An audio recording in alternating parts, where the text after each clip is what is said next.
Welcome, everyone. My name is Yarrow. I'm the Workplace Justice Program Director at New Jersey Citizen Action. Tonight, we're going to be talking about paid leave policy change and how to take action on that. And we're going to specifically dive in, do a little bit of an overview on the bill that we have introduced, Access to Family Leave for All, as well as just how a bill gets passed. Some of you have already gone through many trainings on that, or maybe you remember from, what is it, Kid Rock, Citizen Rock, I can't remember, but the little bill, the animated bill that teaches us about how bills get passed. Yes, well, we'll review that so that everyone understands sort of the process.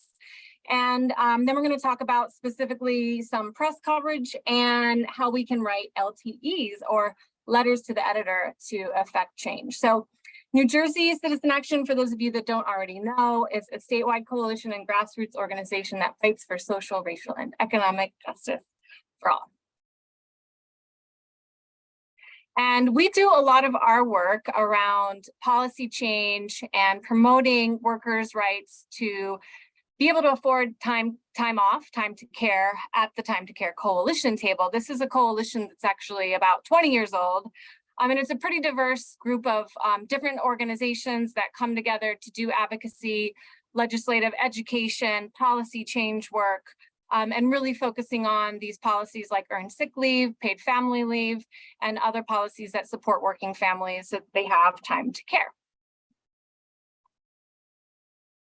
And you can see a group shot that was taken in 2019 when our now my five-year-old was 8 months at the time. This was when Governor Murphy signed into law the expansion of paid family leave, and just reminding that really moving policy forward is workers, parents, advocates, small business owners, and others really coming together, sharing their stories so that we can make this a reality for all workers in New Jersey and expand paid family leave. We're also part of a broad effort. We're part of a network called Family Values at Work. This is actually a little old. You can see it ends in 2020, but these are the marks of paid family medical leave wins. New Jersey was the second after California, and you can see many other states followed suit. And even since 2020, we've seen additional states pass paid family medical leave wins. So there is a momentum building, and we are going to eventually get to a point where this is not true. Because currently, as many of you already know, some of you have presented on this, the US is virtually the only nation in the world without a national paid family leave program. It's a disgrace. I think it's like 181 other countries in the world have some form of paid family leave, and the US does not. But what we're actually going to focus on today is really what's happening at the state level. So again, we were the second state to pass the program, went into effect in 2009, and then we expanded it in 2019. The major pieces that we expanded was the amount of time available. So it doubled from 6 weeks to 12 weeks, and the amount of benefit. It was 66% of your average wage, and now it's 85% of your average wage, and the cap also went up, among some other changes, but those were the big changes so that people could actually afford to take the paid benefit and take time off. So we continue to look at how we can make sure that everybody has access to paid leave in New Jersey. And what we see is, of course, just that we have low uptake. The most recent data that we have from 2021, with approximately 1.7 million workers covered by our paid family leave program, we actually only had just over 68,000 claims filed. So we see this as a lot of issues affecting the low uptake, the low usage. It's not about need. People definitely need this time, but there's low awareness. So we do see that folks that are lower income, which this data says under 100K, right, which is not necessarily low income, but that's how they separated out the measurements of income. There is a difference. So folks that earn more and actually need to take their paid leave benefit more are more likely to not know about it than higher earners earning above 100K. And then we also see this issue of access. And that's really what we're focused on in our policy change and our legislative change. And we see this stat, this is published recently in the New Jersey Policy Perspective. It looks at how the policy design has actually created gaps in our program And that leaves about 1 in 5 New Jersey employees with no job protection because of the size of their employer. And that has been the big focus on what we're looking at. And we have made that really a central part of our policy recommendations to close the gaps in access to paid family leave. So we know these gaps because we do outreach, we do education, we talk to folks about what they're experiencing all the time. Our coalition partners are talking to people. So we've gathered this information over the years, but then we also have research, and it's really important that we talk about it so that it's clear that when we're making these recommendations, it's based on hard evidence, data. It's a reality that currently 35% of workers, or about 840,000 workers in New Jersey, are just not eligible for job protection because of the fact that our job protection laws are operating outside of our paid leave benefit eligibility. And then what we also see when we look at the data, we look at the polling, is that this is impacting folks disproportionately based on their earnings. You know, lower earning workers or workers of color are more likely to lack job protections, and they're more likely to fear job loss compared to white non-Hispanic workers. So this is not only an issue of lack of access, it's an issue of lack of access and lack of equity in terms of who can actually be able to take their time off that they deserve, that they're contributing to as well. So that's one of our big talking points is, of course, most workers are eligible for paid family leave in New Jersey.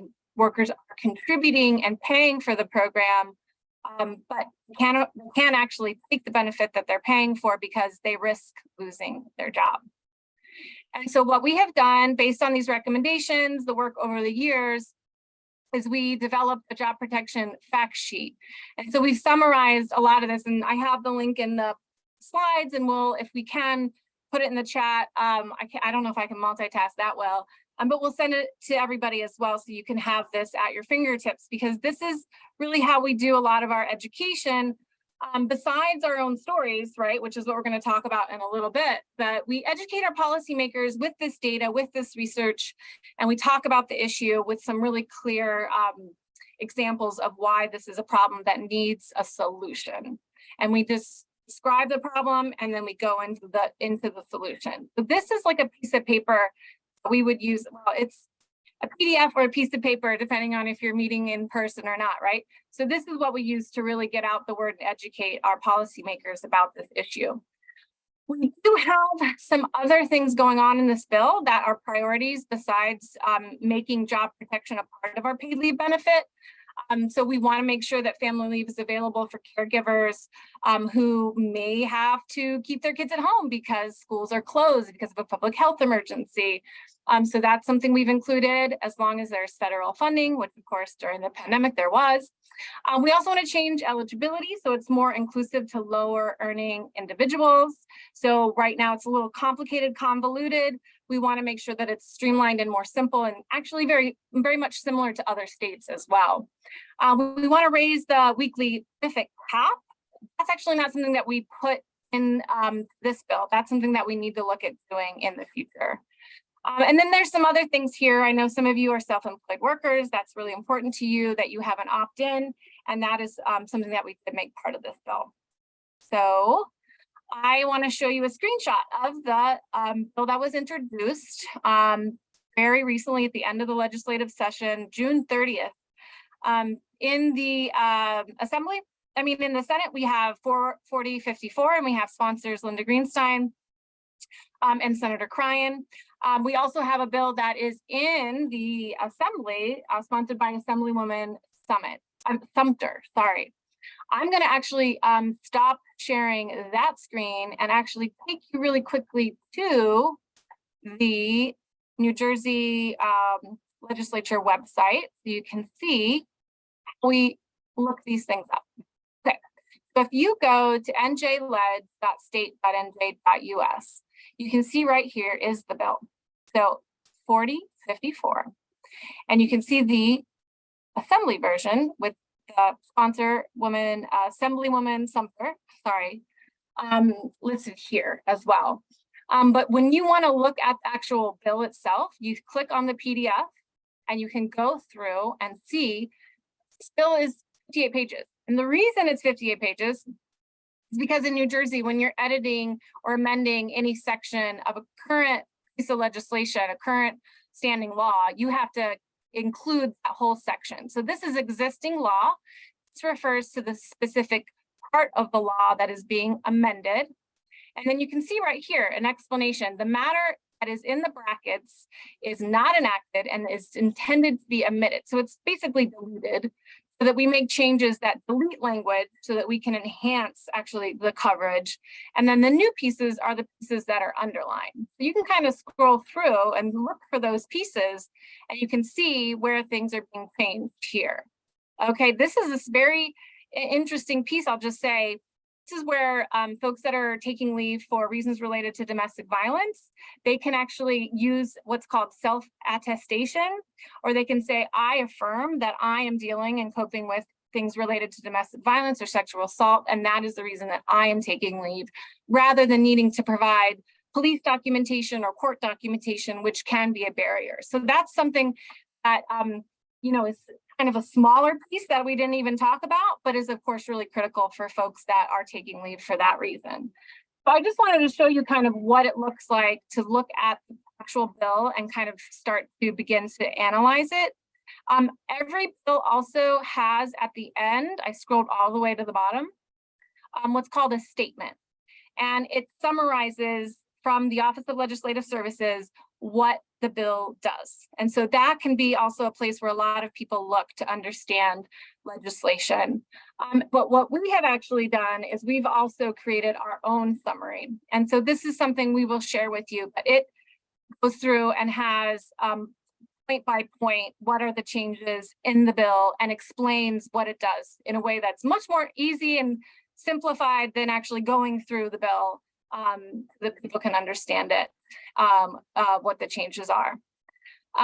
So I'm going to stop for a second and try to get back to my presentation, but there's only a couple more slides. Does anyone have any questions before I wrap it up?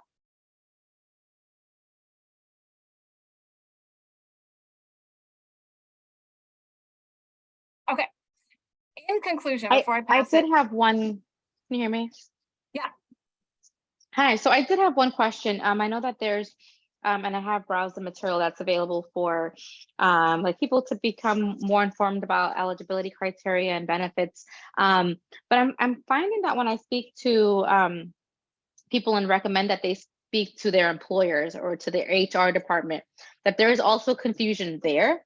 Is there also material to offer education to employers about Yeah, so I mean, we could Mhm. probably do a session, a whole nother session on outreach and education, informing community employers and others. This was intended more as a policy change kind of discussion. Okay. Part of what we wanted to do is focus on what we could change in the law to make access more accessible and more equitable. So I was trying to walk you through the policy change details, how we look at bills, and Nat is going to cover how a bill goes through and how we can affect that change. But before I pass it to them, I just want to say we aren't forgetting about federal level. We aren't forgetting that we still don't have a bill at the national level. So that still continues. And then we always are saying to folks that are watching this on Facebook or watching this recording, sign up for updates, join the movement for paid leave. We'll get that link in the video so that you can be part of the conversation. And now passing it to taking action and building power. Awesome. Just give me a second to share my screen. And we're rolling through this really fast. We can absolutely take a slower beat and talk about this more, but we wanted to get this the highlights here for you all now. Yeah, go ahead, Nat. Okay. Can you see my screen? Yes. All right. All right, so let's talk about taking action and building power. So throughout this presentation, we're going to talk about how a bill becomes a law through NJ legislature, who influences policy and electeds, how we could take action and affect decision makers. And then we're going to do a breakout group activity together, writing letters to the editor. So how does a bill become law throughout NJ legislature? So Yara and I made this interesting chart over here, but as you can see on the left, this is a map. New Jersey has 40 legislative districts. Each one has one senator who serves a 4-year term and 2 assembly members who serve 2-year terms. So these lawmakers serve on various committees. So this includes the Budget Committee, Commerce, Community Affairs, Education, Environment, and Labor. And they have the responsibility of writing and sponsoring these bills, which undergo a process to become laws. So this process, you know, typically bills first go through a committee and are voted on. And it's important to acknowledge that there could be multiple committees that could vote in both houses. So if it goes through, the bill still has to pass by Senate, go through a Senate and Assembly vote, but it ultimately is up to the Senate and Assembly leaders. So it shows you kind of a hierarchy of power throughout the legislature. And then after that is approved, and then it goes to the governor, who could either sign it into law or veto it. So there's a lot of steps, and it could be confusing, but there's a lot of steps that go into making a bill into a law. And we could see just the different the levels of power and the different structures of power throughout you know, this process. So next, we're going to talk about who influences policy and electeds. So voters and public are very, very vital in this. You know, elected officials notice who speaks up, and they notice who influences community members, and also power players in the community, such as community leaders, parent leaders, and church leaders also influence policy. Also powerful corporate lobbyists who are often connected to donors, and political party leaders, and industries, powerful industries in the state, regional, county, and municipal level. But we really, really want to point out how important, you know, voter and public engagement is, whether that be voting, or we'll talk about more how we can, the public and us as advocates can take action. But, you know, speaking up and getting the attention of those elected officials is really, really vital to all of this work and this movement. So how can we take action? The first type of advocacy that we're going to talk about is individual advocacy. So this, you know, really pertains to speaking for yourself and what is important to you. So a self-advocate, you know, is aware and learns about their rights, you know, about their situation that they're going through. Being a self-advocate also includes communicating your needs. So having those direct conversations with others, and telling your story. Storytelling is a huge way to, you know, impact and speak on what is important to you. So another way is through outreach and education. So this includes educating members of the community and ourselves through, for example, social media. So social media, there's lots of ways to share through social media. We're actually going to be doing our storytelling digital piece, which will be a way that we do outreach and education, and it's kind of mixing all of the forms of advocacy. But yeah, sharing your personal stories, sharing infographics, calls to action, you know, especially in today's age, it's vital to start taking action through social media. It's a great way to get messages across, and speaking at local meetings, and elevating the issue. So, you know, you could speak at local township meetings, and Yeah, so that's outreach and education. And next we have grassroots advocacy. So that includes collectively building the movement's voice and power by influencing public opinion and elected officials. So this really is about organizing, building and organizing network and building that voice and power in the movement. So that could look like organizing a campaign, organizing a lobbying event. We did our lobby day at the State House recently, last month or the month before. Lobbying is a great way to get that, direct influence on elected officials. And canvassing and phone banking, phone banking is one of the first forms of advocacy that I did from the start of like age 17, 18. So next, we have legislative advocacy. So this is organizing to get folks to directly impact the legislative process. This is something that we really are focusing on within our movement. So this could include attending a rally or a press event, testifying at hearings, and writing a letter to the editor. So, elevating the community's voices and building our voices and power together through different forms of advocacy is an essential and vital way to impact policy and to uplift our movement. So now I want to pass it back to Yarrow to go into our letter to the editor section. And Yarrow, let me know if you want me to continue the live stream or stop it. Yeah, no, we can keep it going. I mean, we'll just do an overview and then we can spend our time in breakout. So letter to the editor, or LTEs for short, are actually pretty simple, I would say, straightforward way to have your perspective and your opinion seen by others. We talk about social media, that's obviously another place, but you're essentially doing almost an old-fashioned way of affecting change and organizing when you do an LTE, but it's still very relevant and considered something that people do. Take a look at our legislators. They're not, they are looking at our newspapers, right? And the more we can get momentum and movement in the press and in our online papers, the better.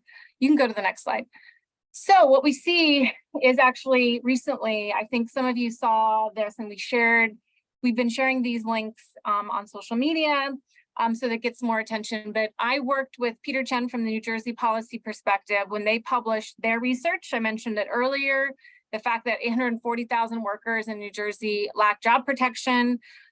We published that on Father's Day. We connected it to, just a current event to have the paper publish it, related to the fact that we want more dads and all workers to be able to have the gift of paid leave. So we wrote about sort of the issue and the research showing who's really being left behind, where the gaps are, just using the hook of Father's Day. So there's that press coverage there. And then what happened is, you can go back. I was just going to kind of show people the way this built, right? And so we did that op-ed, that got published, and then we had a reporter cover it. And so that got even more attention a few weeks later. You can see the headline, more than 800K New Jersey workers get fired for taking paid family leave. This would end that. And that was the first article that actually talked about the legislation, because in between the coverage on the Father's Day op-ed and that article is when the bill got introduced. We did not do a press event or get a lot of press coverage because it was the end of the legislative session and it would have been really hard to do that. But this was a really great opportunity. This reporter wanted to do some research and show what was happening. And so that got published just a few weeks ago. I'm not even sure, maybe a week ago, 2 weeks, I can't tell, time flies in the summer. And then what happened is the South Jersey editorial board published their own editorial saying, give New Jersey family leave the boost it deserves, basically saying job protection should be part of paid leave. So this was great, right? This was showing a building of momentum, of coverage, of people talking about the issue in the news in New Jersey. You can go to the next slide now. And so when that editorial was published, I wrote a letter to the editor. I wrote it really quick, didn't spend a lot of time considering, grammar. So don't, tell me if I wrote anything grammatically wrong here. But just to give you an idea, when I wrote this letter to the editor, I wrote it as the Workplace Justice Program Director at New Jersey Citizen Action. So my perspective was very specific on how everything I went over earlier today, how the Time to Care Coalition, the Citizen Action, how we had a summary of the recommendations of what's in the bill and why it's so important to remove the barriers, close the gaps, create a more accessible and equitable program. And so I highlighted some of those things in my letter to the editor. So for any of you viewing this recording or viewing this on Facebook, we will put this in the post momentarily, but we did create a LTE kind of step-by-step for the issue of paid leave and what you can do. But here is, some just direction. These are where you would send your letters to the editor, depending on where you want to submit it. Oftentimes a letter to the editor is responding to something that was published or a current event. And so if you're going to respond to, let's say, the editorial that I was responding to, you would send it to the South Jersey Times, since that is where that editorial was published. And then there's the email where you would send it to. They say that the letter should be no longer than 200 words, include your hometown, your name, if you're sending it on behalf of an organization or not. And it's always a good idea to just make sure they have a way to contact you, phone or email. And so really you can do this for any issue, but we wanted to work today on the issue of paid leave and continuing to build this momentum on this idea that everybody should have job protection, should have paid leave so that they can care for themselves, care for their loved ones, and so that we can get that message out there.